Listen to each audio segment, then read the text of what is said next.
Annyeonghaseyo Robun. Sebelum mulai, pastikan kalau kalian sudah menonton ringkasan episode sebelumnya ya. Agar penyampaian cerita lebih jelas, berikut kami perlihatkan daftar pemain yang terlibat sepanjang episode ini. Selain itu, jangan lupa subscribe dan pencet lonceng buat tahu updatean sinopsis film atau serial lainnya.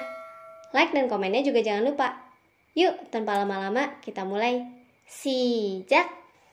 Melihat Sojin pura-pura tidak paham, Sokyung kembali menegaskan, jika ia berhasil membawa rekaman video kematian tersebut, Sojin harus menghadiahkan trofi hadiah utama festival Chong'ah kepadanya. Sojin pun jadi cemas. Di sisi lain, kita diperlihatkan Kang Mari yang masih berkeliling Herapeles dan menyatakan peperangan nih. Ia tidak akan berhenti sampai semua orang yang terlibat dalam kasus perundungan Jenny mendapatkan hukuman. Akibatnya, Lee Kyujin dan Judante tersulut emosi. Kyujin meminta orang suruhannya mengorek kehidupan Kang Mari, sedangkan Judante memastikan agar suami Kang Mari tidak dapat keluar dari penjara dalam waktu dekat. Sokyung menemui Jenny, Rona, Kang Mari, dan Oyuni untuk meminta maaf. Ia salah dan sudah sepatutnya menerima hukuman. Meskipun begitu, ia memohon agar tetap diperbolehkan mengikuti festival musik Chong'ah mendatang. Untuk mendapatkan simpati mereka, Sokyung mengungkap bahwa perundungan yang ia lakukan adalah imbas dari kematian Suryeon dan pernikahan Dante secara tiba-tiba. Oyuni pun luluh mendengarnya, sedangkan Kang Mari tetap menolak. Kelihatan sekali kalau itu semua hanya air mata palsu. Kondisi keuangan perusahaan Dante makin kacau semenjak skandal Sojin mencuat ke publik. Ia pikir satu-satunya cara untuk memulihkan kondisi tersebut adalah dengan mempercepat merger perusahaannya dengan Yayasan Chong'ah. Maka, ia menggunakan rahasia Sojin untuk memuluskan rencananya. Dante sengaja mengirimkan berkas perjanjian Sojin dengan Pak Kyungran secara anonim ke ibu tiri Sojin. Akibatnya, Sojin diminta mundur dari posisi direktur Chong'ah dan menyerahkan posisi tersebut pada saudara tirinya. Sebab, jika rahasia ini sampai terbongkar, nama baik yayasan mereka pasti akan tercoreng. Sang ibu juga menyuruh Sojin menjual pusat seni Chong'ah setelah pembangunan rampung. Padahal, gedung tersebut amat sangat berarti untuknya. Sojin mendatangi Yuni dan memojokkannya. Ia pikir orang yang mengirim berkas tersebut adalah Oyuni, padahal bukan. Melihatnya, Yunchul pun langsung menghentikan Sojin dan melindungi Yuni. Perasaan Yunchul terhadap Yuni sepertinya betul-betul tulus nih Cinggu. Yuni juga cukup terikat dengan Yunchul. Merasa tidak punya pilihan lain, Sojin akhirnya memutuskan untuk mempercepat merger perusahaan Dante dengan Yayasan Chong'ah. Sebab saat ini yang terpenting untuknya adalah menuntaskan proyek pembangunan pusat seni Chong'ah. Dante pun sangat senang. Rencananya berjalan lancar nih. Dengan begini, keinginannya untuk membuat Dante Village akan segera terwujud. Tuh, bener kan? Dia menikahi Sojin memang ada maunya. Sama seperti saat ia menikahi Suryeon dulu. Memang lintah darat ya si Dante ini. Go Sang-a dan Kyujin berhasil menemukan pekerjaan asli Kang Mari yang rupanya seorang mases tempat sauna.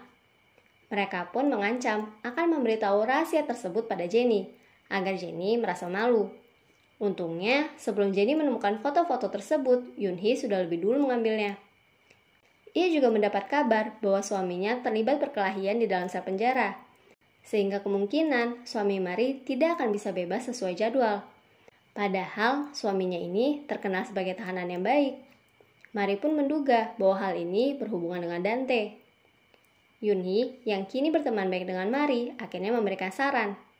Daripada Mari terus menata mereka dan mendapatkan masalah, lebih baik mereka mencari cara untuk mendapatkan keuntungan dari kasus perundungan tersebut. Keduanya pun bersekongkol di depan Sojin. Mereka berjanji akan melepaskan kasus perundungan Jenny dan Rona jika Sojin setuju memasukkan Yoonhee ke dalam komite PTA. Di mana selanjutnya komite ini berhak memilih juri festival seni Chong'ah mendatang.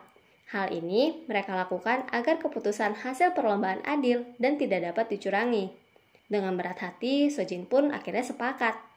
Menuju datangnya hari perlombaan, masing-masing anak berlatih keras. Di antaranya, Eunbyul yang paling kasihan.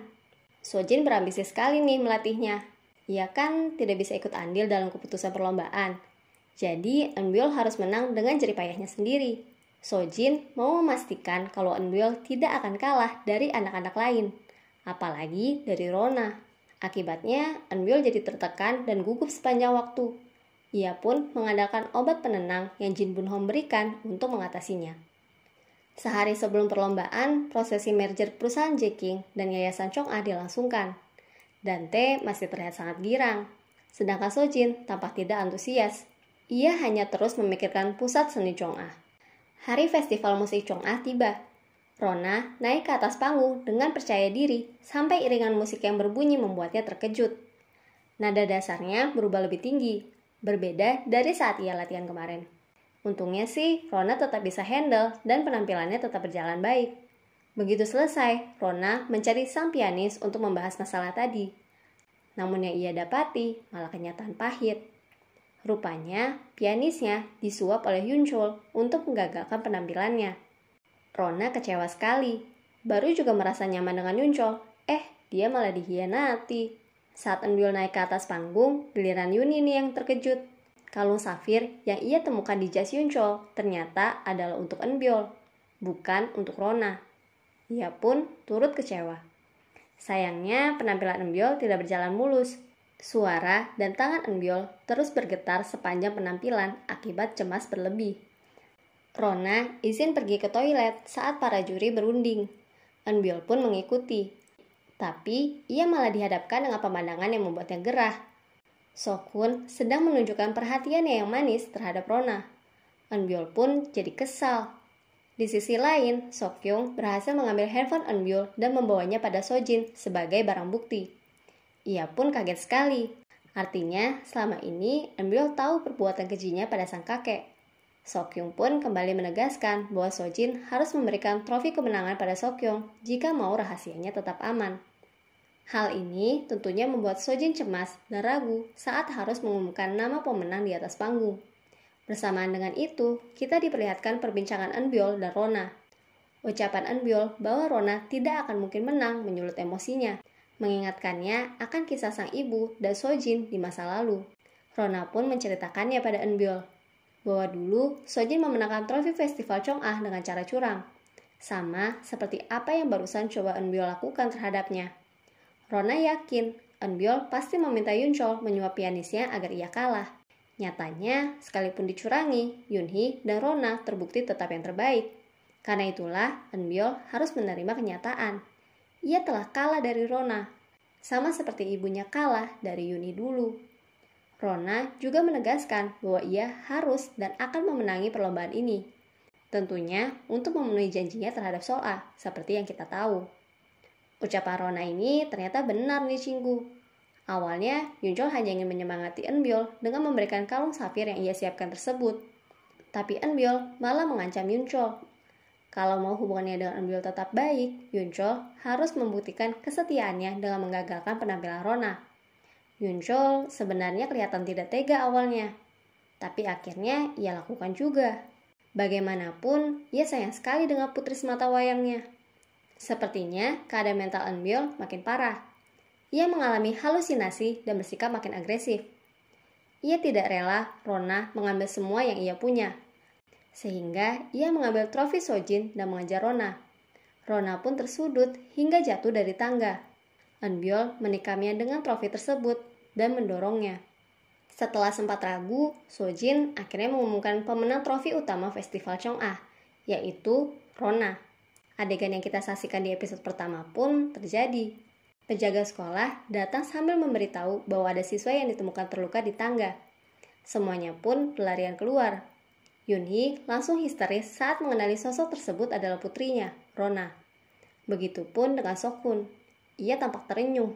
Rupanya benar nih, dia masih menyimpan rasa terhadap Rona. Berhubung tubuh Rona masih terasa hangat, Kang Mari yakin bahwa pelaku kejahatan masih berada di sana. Ia pun memerintahkan untuk menutup semua akses keluar masuk gedung. Tapi baru juga berkata demikian, alarm kebakaran berbunyi dan membuat orang-orang berlarian panik. Kang Mari tidak sengaja menemukan kalung safir Eunbyul di tempat kejadian, yang tampaknya terjatuh saat ia menikam Rona. Tapi Sojin langsung mengambil dan menyimpannya. Di sisi lain, Yunchol menahan semua orang dewasa agar bisa dimintai keterangan oleh polisi. Sayangnya, semuanya memiliki alibi kuat, kecuali satu orang, Ha Eunbyul. ia dan Rona sama-sama menghilang saat waktu penjurian.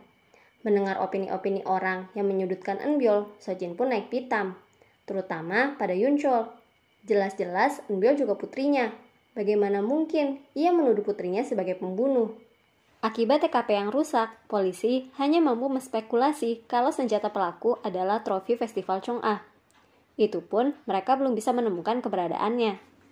Kemudian kita beralih ke Eunbyul. Ia berhasil pulang dengan cipratan darah di gaun dan tangannya. Ia sangat panik sampai seluruh tubuhnya bergetar. Eunbyul rupanya menyembunyikan trofi yang ia gunakan untuk melukai Rona dalam lokernya dan berhasil pulang saat suara alarm kebakaran berbunyi. Rona dibawa ke rumah sakit. Ia sempat siuman dan berbincang dengan Yoonhee, namun akhirnya mengalami perburukan kembali dan jatuh koma. Di penthouse, Sok-hun mengkonfrontasi Dante. Ia percaya bahwa pelaku penyerangan Rona adalah Dante, seperti keterlibatan Dante dalam kematian Sol-ah dan Suryeon. Kemarin-kemarin, ia masih bisa berusaha diam, namun melihat keadaan Rona kini, mana mungkin ia bisa tinggal diam. Dante diam-diam mengambil kalung safir Eunbyul saat Sojin tengah lengah. Kayaknya sih, dia mau menyimpan kalung tersebut sebagai senjata memperalat Sojin lagi nih ke depannya.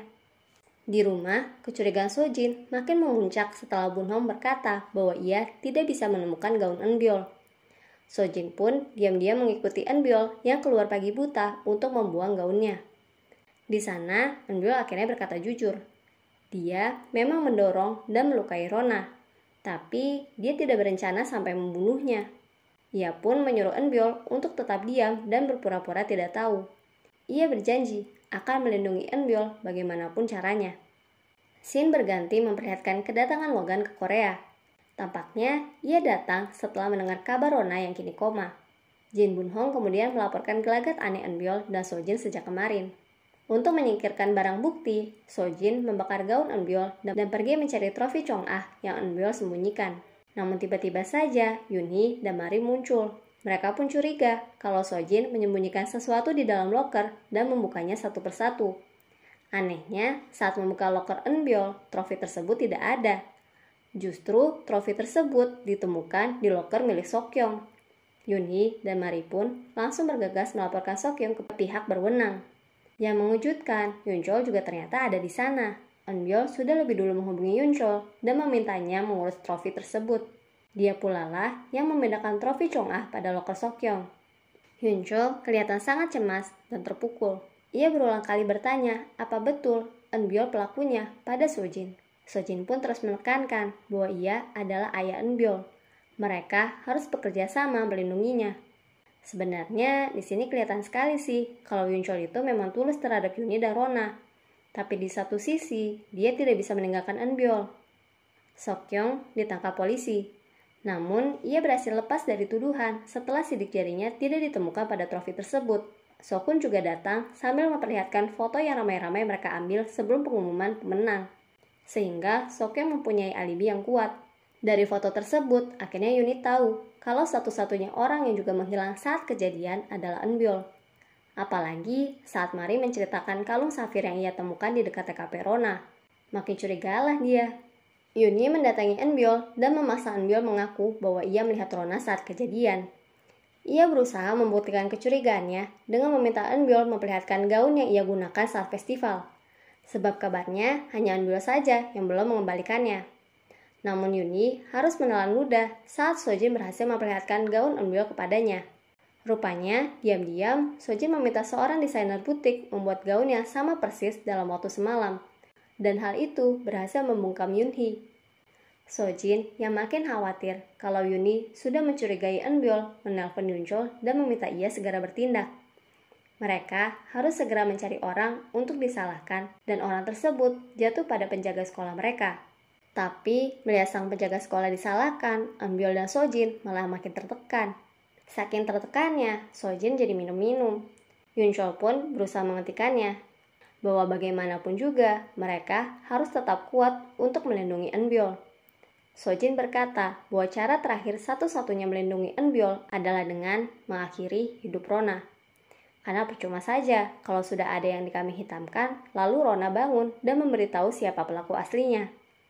Sojin tanpa malu meminta Yunchol untuk membunuh Rona. Yunchol pun menolak. Ia tidak sampai hati melakukannya.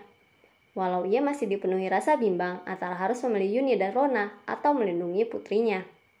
Sambil memperhatikan Yuni yang tengah meluapkan kekesalannya terhadap si penjaga sekolah, Yunchol terlihat melakukan monolog dalam hatinya.